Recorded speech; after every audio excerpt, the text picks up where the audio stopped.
I said, what I really want to do is walk across America, but I told my manager that they all think it's crazy. He goes, that's great news. And I'm like, what do you mean? That they think it's crazy, it's great news. So I'm confused. I'm like, what are you talking about? He goes, you gotta understand, not all crazy ideas are great, but all great ideas are crazy. I love that. Not all crazy ideas are great, but every single great idea is crazy. That was Mike Posner, by the way. I've been listening to way more podcasts, and that's a prime example. I started that, and I had no idea that Mike Posner, like the guy that we know for some of these "Baby, please don't go," songs, has this kind of like a personality to him now. Not everybody's like that, but it's cool when you find somebody like that. It's kind of like a diamond in the rough or a little hidden gem. We're not here to talk about Mike Posner, though, and we're not here to talk about podcasts. I will get into the topic of the video, but you know the drill. Before I get into that, I've got some things that I just want to run by you/me. I go back to my office job tomorrow for the first day in over 2 years since the pandemic started. And we're just trying to do our best to have a nice, relaxing Sunday today. I am cleaning up. I'm having a normal day. I'm just trying to align myself so that this week can be set up to be as successful as possible. It's going to be hard, I know. It's going to be a little anxiety-inducing. Half our team is new. I'm going to have to meet all these people. And I'm going to have to socialize way more than I'm used to / like to do. But we do what we can. And we'll adapt and just trying to take it easy, trying to keep it low stress today. Those are it for my updates, though. Welcome to the video. We're going to get into it right away. So there's 3 things that I want to talk about today. The first is the topic of the video, which might be the reason why you clicked on it. The fact that I realized that TikTok was literally destroying my life. And 2 other important things that I've learned / realized over the last couple of weeks that have helped improve my state of mind and my state of being. But let's talk about TikTok first. So at this point, it was almost 2 weeks ago. It was, I think, 12 days ago. I was just having a chill day. I was having a day when I was really present and I was really calm. And those, as despite the way that I perceive or present myself on social media as someone who's very much into mental health and wellness and development and all of these fun things, establishing and maintaining a strong sense of presence and calm is tremendously difficult for me. It is today, and it always has been. Although I will say that it's only been of recent times that I've actually consciously been trying to figure out how to curate more calm in my life, less stress, and living in a more conscious form in all aspects of life. But essentially, I had a really calm day. And I got to the end of the day, and I asked myself, why was today so good? And I kind of did an inventory on the day, and it was, I think it was a weekday. I think it was a Monday. So I had work, and I had work stress, and I had a lot of things going on. It's not like it was a chill weekend. But I kind of went down my list, and I realized, I just spent way less time on my phone than I ordinarily do. And when I'm on my phone, it's not that I'm texting a lot of people. My phone stays pretty dry. I don't have conversations with people on a daily basis for the most part, outside of a couple people. It's Instagram, but it's really been TikTok. TikTok has become something that I grew more and more invested in. I spent more and more time on TikTok. I found it to be enjoyable because, you're kind of finding all these videos that make you laugh and they make you feel good. And some of them are really informative. And I said at the beginning of this year that I wanted to create a TikTok so that I could create my own self-development content or do my little, skits and, make my coffee and show my tips on there and whatever. So it's kind of part informative, informational, and also just part entertainment. But I didn't go on TikTok that day, and I didn't think that it was a coincidence only because maybe a week or so prior to that, I had another day that was similar. I did go on TikTok, but I spent maybe in totality only an hour on there, which Sounds crazy, I know, and it is, but I guarantee you, if you pull up your phone usage statistics, you'll see that you'll spend hours on average a day on a lot of these social media apps, which is so crazy. That's something that you should check out if you haven't already. But because I had already had, something kind of in my recent memory, a day that I didn't spend on social media, but in particular TikTok, I had a pretty strong conviction actually, that I was chill that day because I didn't open TikTok. And as my own form of little social experiment, I guess, or is it even technically a social experiment if it's me? But we are talking about social media. So maybe it's an anti-social media experiment. I said, look, I didn't open the app today, which means that it's going to be a lot easier for me to not open it for the rest of the night.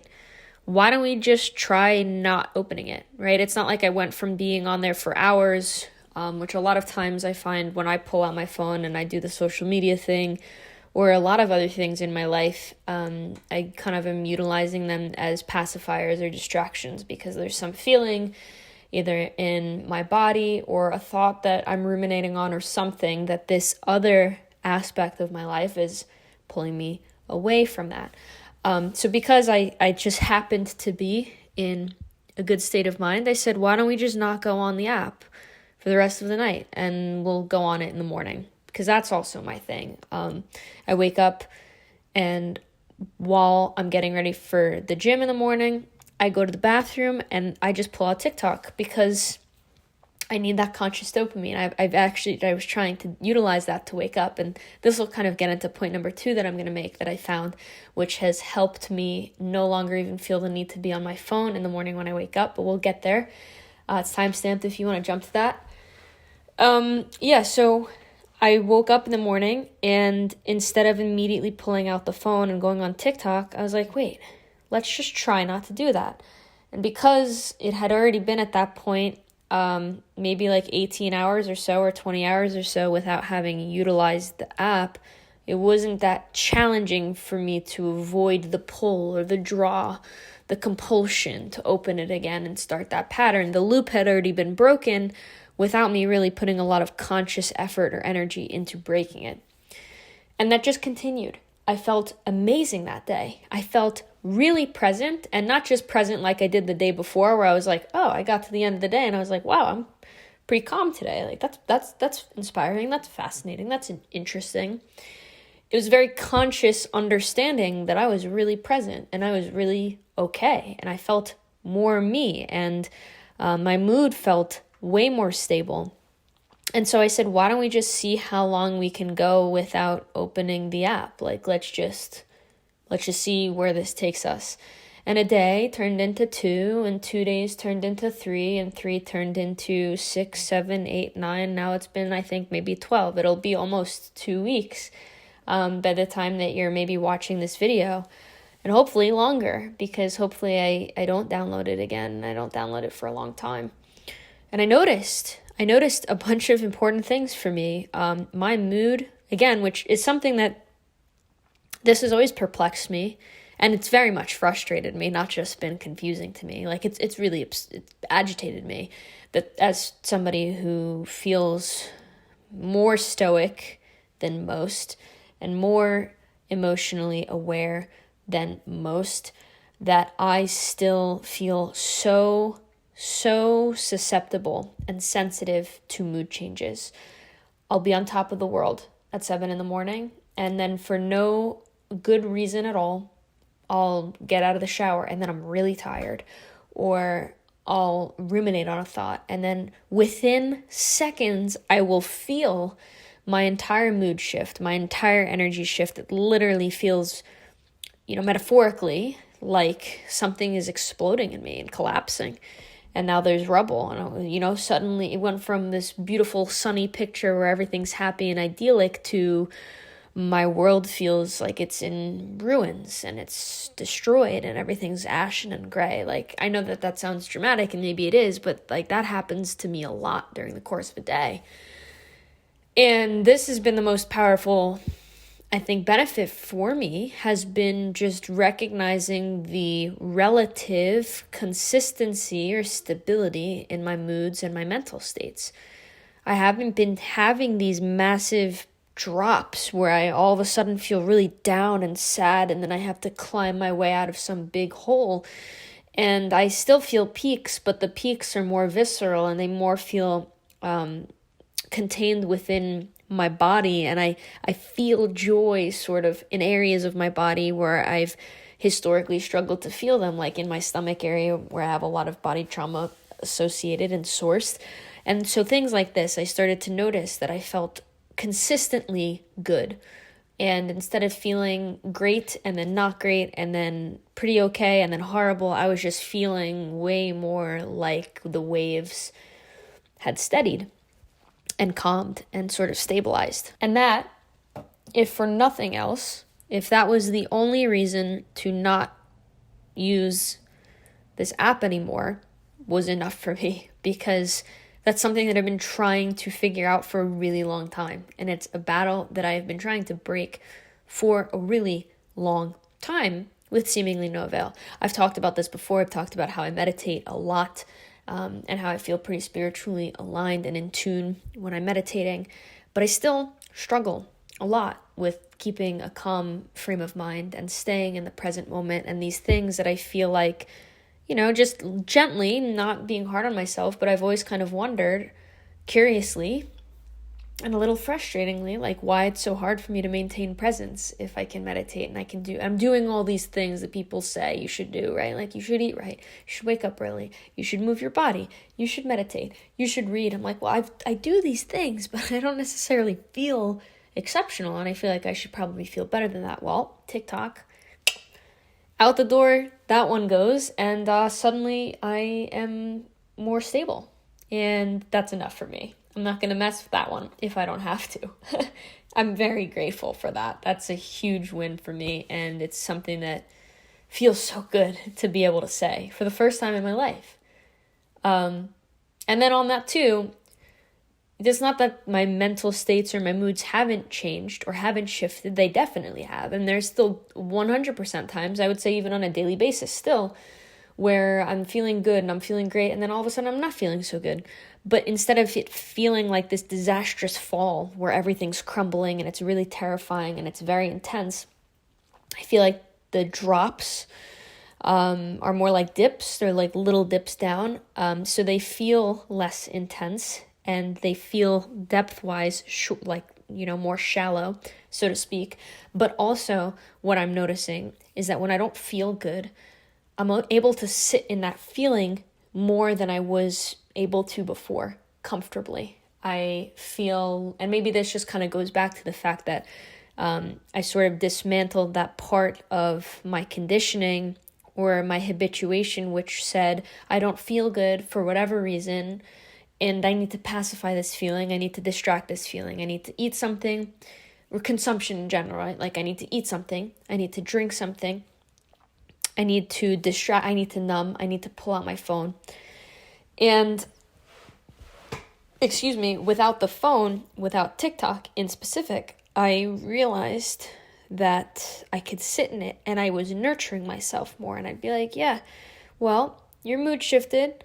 What happened? Did anything happen within the last 5 minutes to dictate that? You're in the same place. So that means that it was localized to your brain. Okay, it was localized to your brain. Well, why did that shift happen? What did you start to think about?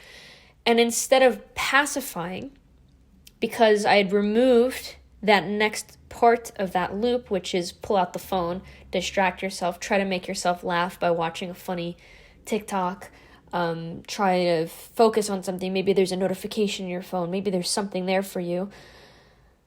I just got better at asking myself, how do we handle this, Ariana? And that has also helped to dismantle them or kind of bring me back to a more stable, if not happy and joyful state of mind, just by removing that pacifier and not having that crutch anymore. Another thing outside of that has been tremendously helpful as well is that I used to again, when I would feel, this is an example of one of those sort of pits of despair feeling that I'd get quite often, and I still do, where all of a sudden I just feel really lonely. And I become conscious of the fact that I'm by myself, either in a room or the fact that I'm single and I'm not talking to anybody, and whatever it is, that's not even relevant. It's just the fact that I'm like, I want to be talking to somebody. I want to be in communication with a friend. I want to be having some sort of social contact. I want to have something, and I don't have anything in that moment, and that makes me feel really lonely. Well, what I used to do was pull out TikTok, and not just to pacify that feeling and to distract from it, but because what I would do is think I don't think that's an instinct, reflexively, would be like, I don't feel like I have anybody, so if I pull out the phone and I go on TikTok and I see all these people and I'm going to watch a video where there's people laughing with friends or they're talking to the camera, that's going to kind of feel like they're talking to me. It's obviously not social contact. I'm not sociopathic. I don't think that that's a one-to-one replacement or even remotely the same thing, but I was like, well, this will sort of scratch that itch. And what would end up happening is I would end up doom scrolling on TikTok, or I'd doom scroll on Instagram and be like, well, now I feel like there's something that's distracting me and there's people here in some weird two-dimensional virtual robotic way.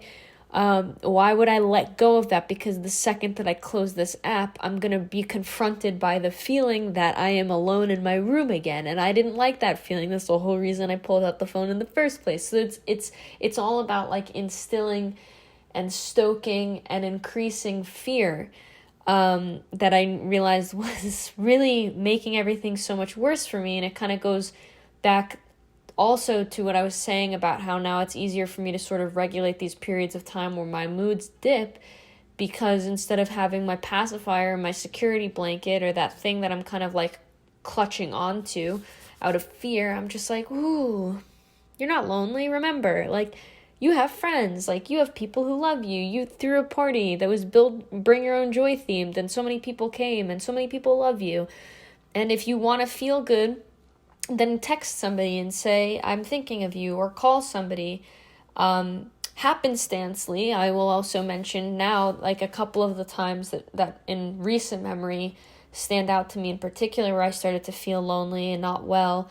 I had just happened to call a friend for something unrelated, or they had called me, and just hearing my friend's voice on the other side of the line and being in this present, active, and real, also important, dynamic, with somebody else who's listening to me and I'm listening to them and we're communicating. Oh wow, what a mood booster. Like I literally would put my phone down. I remember those two times concretely and very specifically, just being like, well, now I feel great. And so then I kind of created that positive momentum again. And so I know that and so I'm just going to try to keep TikTok off my phone as long as possible. I don't see a need to re-download it for the time being. I know that if I did re-download it, it would be more like a, just kind of taking a break or sort of cheating on this diet that I know is good for me, looking for some kind of a distraction to fill some kind of void that I know would be better served with something else. Or just by feeling my feelings. For the first time, I feel like I'm consistently feeling my feelings, and it feels really good to be able to do that and say that. I've also sort of substituted out, maybe that would be a follow-up question that someone might have. If you're not on TikTok, what are you doing? And I've just sort of found myself leaning more towards conversation and connection, authentic conversation and connection. I've also just happened to watch less YouTube. I think also kind of ties into just not being on TikTok, which is like every 7 seconds you're refreshing your page and you're just constantly getting this very, very short circuit dopamine stimulation. which would kind of sit in me for a second, almost like that feeling that you get after you finish a long sprint and you're stationary or you're not moving as fast, but your heart's still pumping and adrenaline's going. You've got all this dopamine and everything, kind of all of these intensity systems are on when they don't need to be. I'd kind of get to the point where I'm like, oh, it's time to make breakfast, and I'm itching because I don't want to just sit there and mindfully cook a meal, which is something that I've been better at the last few months. But still, just getting rid of TikTok helped with that. So no more watching YouTube videos while I'm cooking, which never really ended up working out anyway, because I would not actually watch them. I'd just be like listening, and then I'd realize I missed what was on the screen, and I'd go backwards, and I'm just overloading my brain. So I'm grateful that sort of just happened to happen. And if social media is something that you're struggling with and utilizing, I totally understand. Just be mindful of how you feel when you're using those things, and maybe from a place of curiosity and loving kindness for yourself, ask yourself, like, do I feel as good as I would like to be feeling? And if I'm not, then maybe this is something that I'll consider doing in my own life. So I've just been listening to a lot more podcasts. I've going on more podcast walks, even when I'm in the car. I don't need to have like crazy bumping, intense music. I'm just more present to my surroundings. I'm more conversational with strangers. And like, I've just noticed all of these wonderful side effects of moving away from TikTok and just like that intense and short dopamine feedback loop. So give it a shot.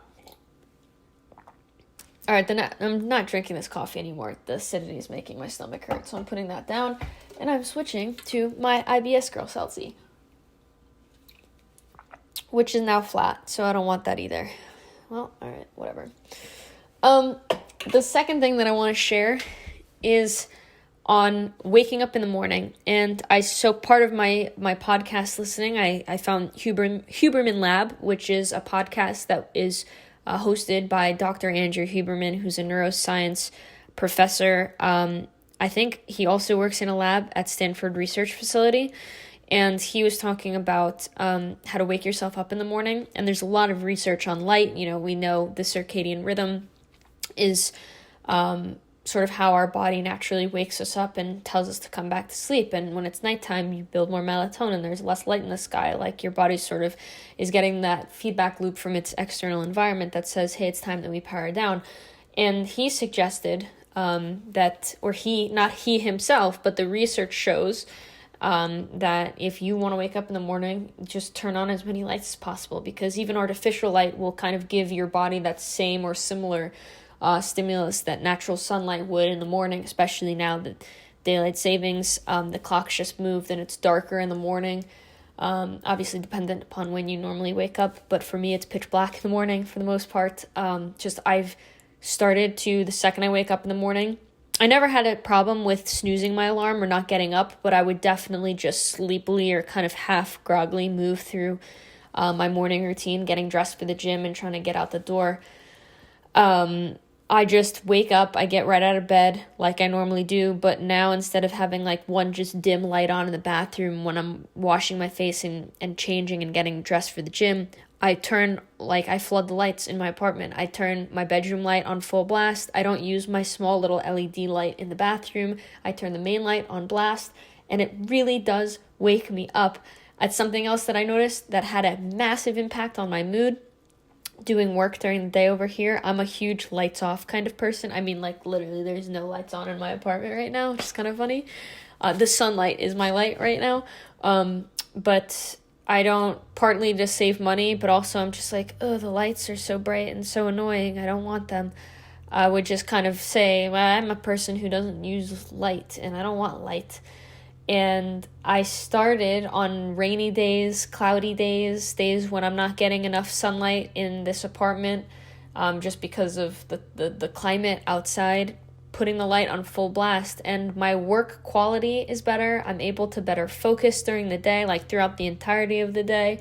My energy is more consistent. And oddly enough, probably makes sense to somebody who understands science better than I do, as someone who does business for a living, I feel less lonely. I feel just happier, and I feel more confident and comfortable in my own skin. I don't feel as susceptible to like dark thoughts where it's dark and then I just want to curl up, again, on the couch with a blanket and shut down. I'm just energized. And I've got more energy easily accessible or more readily accessible to myself to push through the day. And I never really have lights on at night anyway, as you can imagine. If I don't have lights on during the day when I kind of need them, definitely am not going to be the type of person to just turn them on at night. But I started to become more aware of that as well. And so, when I sit in my living room and I eat dinner at the end of the night, I don't even use on a dim setting my overhead lights. I plug in like a small LED string light on the wall and maybe my Himalayan salt lamp. And I just kind of get this low light source and I just keep it low and I keep it calm. And effects on my sleep to be determined. I've generally always been a good sleeper, which I'm tremendously grateful for. But I've definitely noticed the biggest difference has been night and day, no pun intended, with my energy during the day, my energy balance during the day. So that has been another massive game changer that sort of just happened.